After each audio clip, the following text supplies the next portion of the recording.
Hello and welcome to the Chilled Investor. This is not financial advice. Always do your own research. In this video, I'll be discussing how to buy shares. Now, this is actually quite simple. You really literally do just open a share account and start buying. Now, there is more to it than that. So where to start? Well, you've got a standard shares account, you've got your ISA, and you've got your SIP. Now, your SIP is a self-invested pension plan, and it's probably the most tax efficient way of doing it. The only issue is you can't access it till you're at least 57 years old.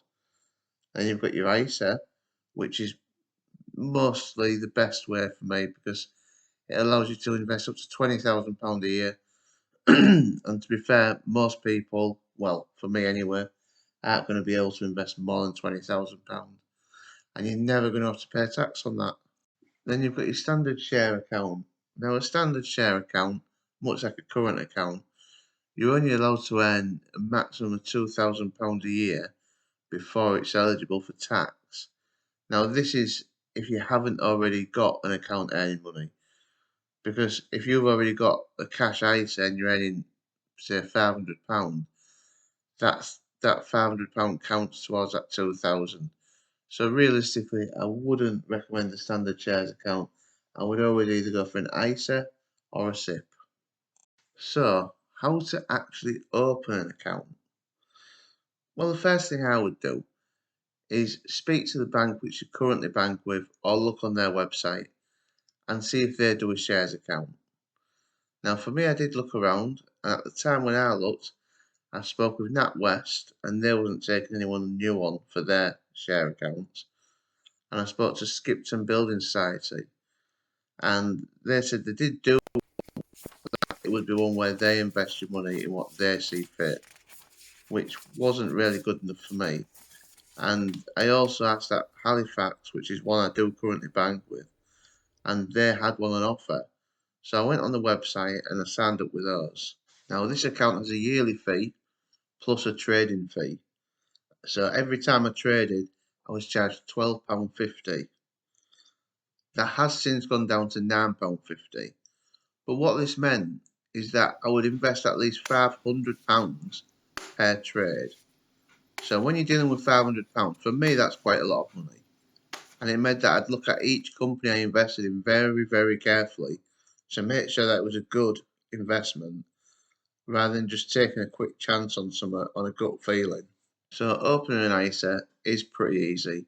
It's just like any other ISA where you have to make a little declaration, give a signature, and that's it. So it opens up just the same way, except almost all of them are online only. But it just means you've just got to send the paperwork off or do it via email. But once you've got that done, it's sorted, and then away you go, same as normal. Once you've opened one of these accounts, it's extremely easy to buy shares. You literally just put the share code in, how many shares you want, or how much money you want to spend, and most platforms will work it all out for you.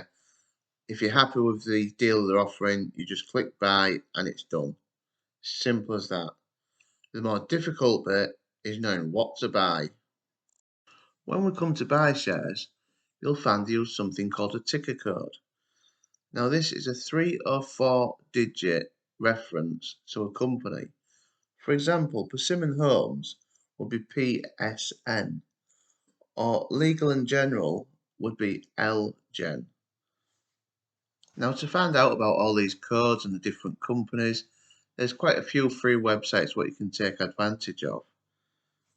Some of these are Hargreaves Lansdown, hl.co.uk, dividenddata.co.uk, lse.co.uk, and dividendmax.com. Now, these 4 websites will give you the tools to be able to check into a company's financial history up to about the last 4 or 5 years. It will also give you the tools to see how the price has risen or dropped, what dividends they've paid, how often they pay these dividends, and so on. So a few providers of stocks and shares ISAs are Halifax, Freetrade, Hargreaves Lansdown, Vanguard, and Barclays. To keep it simple, I'd stick to UK shares and the FTSE 100 and the FTSE 250 just to start with until you get to grips with everything and until you become more comfortable with buying and selling shares. But to be fair, if you do things right and you do all your research as you should, there is plenty of choice in the FTSE 100 and 250. If you found this video useful, please think about subscribing. And if you liked the video, please give it a thumbs up. If there's anything else you want me to discuss, stocks and shares related, please feel free to drop us a comment and I'll see what I can put together. Thanks for watching and I'll catch you next time.